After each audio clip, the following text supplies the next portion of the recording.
In today's video, I'm going to teach you how to view hidden games on Steam. If you've ever tucked titles away to tidy up your library and now want to find them again, this quick walkthrough will get you there without any guesswork. Hidden games aren't deleted or uninstalled. They're simply filtered out of your usual views, so your everyday browsing stays clean. You can still launch them, update them, and manage them like any other title once you pull up the hidden list. We'll do this inside the Steam desktop app on Windows, Mac OS, or Linux. Make sure you're in the main Steam window, not inside a game or the overlay, so you can see the standard menus across the top. Along the top bar of the window, look for the word View.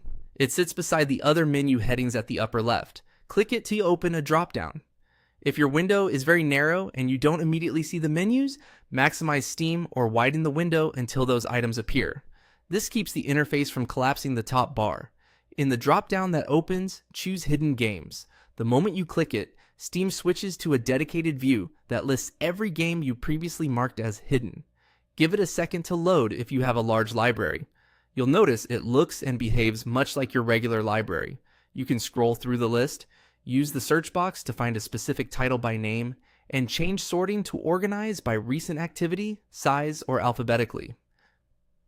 Hover over a game to see its details and select any title to open its page, check achievements, read patch notes, or launch it directly from here.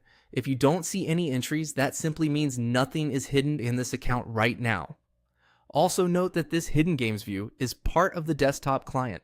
The exact wording or availability can differ in the web browser version or on mobile, so do this in the app for the most consistent results. When you're finished reviewing your hidden titles, just navigate back to your usual library views the same way you normally do and continue browsing. That's all there is to it. Click View, then Hidden Games, and your tucked away library is right at your fingertips.